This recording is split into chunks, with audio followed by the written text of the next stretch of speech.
And very inexpensive. Well, which I'll get to. So it's got the basic specs of every Windows tablet that you get these days. So it's got an Atom processor, 1.8 gigs, 2 gigs of RAM.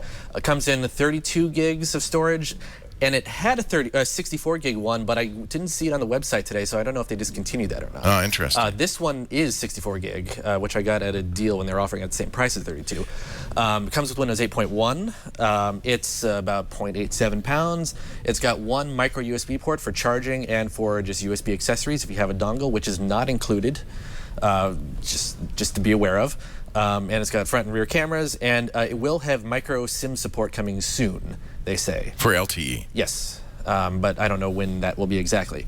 So, I mean, there's not much to say. It's a typical Windows 8 PC. It could do anything that another one do. It's just smaller, and it's vertical, and it's just really nice. The form factor is really... It feels awfully small. Are you able to use it? I mean, do you have to use it in tablet mode, or can you use desktop? I mean, it has a desktop in it. It's just but I'm just saying, isn't it awfully small? Yeah, yeah, it is. Yeah. But so you wouldn't really be doing much in it, but you could if you wanted to. So you really want to think of this as a tablet? Yeah, this is a tablet. A great use case of this is for Smart Glass with the Xbox. This makes a really nice size. But you could use an RT tablet for that. Right, but it's although this smaller. is RT priced, isn't it? It's RT priced, yes. And this comes with Office.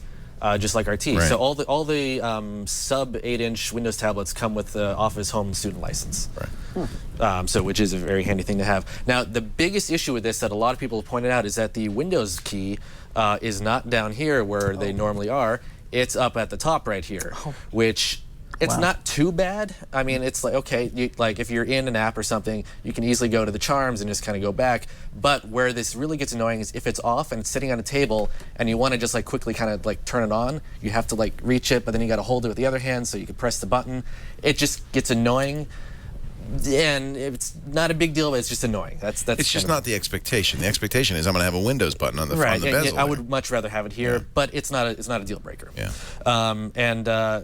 So it comes with minor bloatware. It's got McAfee and some Amazon and Kindle stuff and eBay. You'd think with and so little storage that they just wouldn't load it up. How much does the base install take up of your... You said you got a 64 gig. Yeah, I got a 64. I didn't actually... I wonder how much free... I mean, it seems to me Windows 8 itself, with all the doohickeys, might take up 32 gigs, right? You need a 64 to have any... No, it doesn't take up exactly... It I mean, well, if you had the 32 gig one, I bet you got at least 15 gigs free. Really, that much? Okay. Probably, okay, yeah. good. I'm sure Windows does, or maybe with the bloatware it might take up half, but... Well, then that's the point, is don't put bloatware in somewhere and you don't have a lot of storage. Right. Another thing to point out is that even though it does just charge with the micro USB port, it comes with a special charger that you have to use. I think it's a 10-watt charger, and you can't use a regular cell phone one. The Nokia was like that too. I couldn't, wasn't it? Well, I don't know. Was it Nokia, I'm misremembering. Was it Nokia Mini? I've seen this before where it had a micro USB, but you couldn't charge it. Right. So if you plug in with your phone charger, it just doesn't see it as charging. What I think it's doing is it's shorting some wires too, so so it knows that you're using the right charger for it that's powered enough to charge it. So that's just something to be aware, is like you be sure to take that charger with you and not just use the other ones that you have. That's very annoying. I also should point out that one of the first things I do with devices is when I get them is I try to figure out ways to see what ways you can restore it back to factory conditions.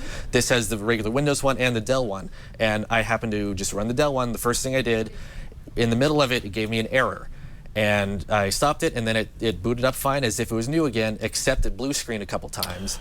So, like, I mean, this could just be me, but I think something corrupted in the restore partition when that restore thing happened. So my advice is that first thing you should do is make your recovery USB key. That's USB true. Drive. That's the first thing you should do. You've really got it. I should have done that because then I could just rejigger it and be good. I think Paul Thurrott is going to send me one that he's going to make from his, so I'm waiting for that. Well, that's only fair. You saved him, didn't you? I did when he was out actually, here. Mary Jo did, and then I also got off of that. But yeah.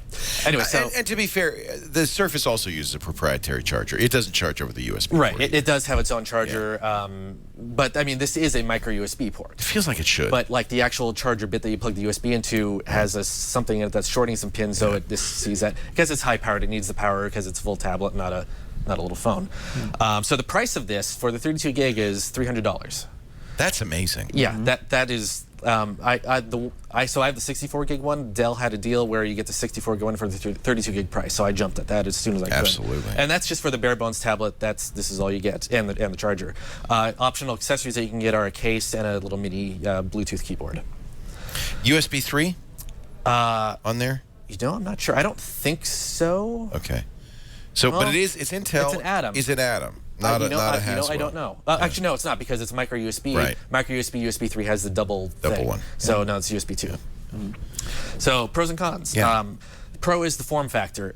It's just a really nice feel. The back of it has this like grippy kind of textured ringed thing. It just feels really nice. It's solid. It's like it's a solid chunk. Yeah. So it's a great form factor and build quality. Another pro is the screen. It's a high quality IPS screen. The resolution is not Retina grade. It's I think 1280 by 800, but it still looks great. Especially at that size. Yeah, and at the size, and I mean it's IPS, so you can see at all angles. It just looks really nice. And also, and of course, the other pro is the price is amazing. And the only con really that I can think of is the USB button, which again, it's not a deal breaker. It's just kind of annoying. Now you have the Surface. If you were given the choice between buying the Surface and the Dell because of Venue the size Pro 8, difference, they're different use scenarios. So you think of them as different stuff? This is a consumption-only device. Right. Surface can do both. Right. I can't take notes on this. Is there a keyboard available for the Dell? Yeah, just a Bluetooth okay. keyboard. Not a covered. No, not a covered one. No, but you can plug any Bluetooth keyboard or plug in with a USB keyboard. Yeah. So it's different usage. This is just great for reading stuff and watching stuff and whatever, reading blogs. When nothing less than Windows 8.1 Pro will do. Yes. This is a very good choice. Exactly. Yeah. So buy. So yes, I give this a buy because at $300 for a full Windows It's amazing. PC, Really? why not? Yeah. If that's what you're looking for. Well, and you don't feel like there's any sacrifices for that price. Not really, no. Good. You know, when we saw netbooks at those prices, it was kind of junky hardware. Yeah. But you had to have a keyboard, a trackpad, you had a CD. I mean, it was a different beast. Right. So, well, we've gotten better. That's pretty impressive. Touch screen and everything. Dell Venue 8 Pro, a definite buy from Alex Gumpel, the Flu Master. Where's my drink? We stole it. Right here. We didn't feel that it would be appropriate for you to be imbibing. You can find out more about this fantastic offer by clicking the link in the description.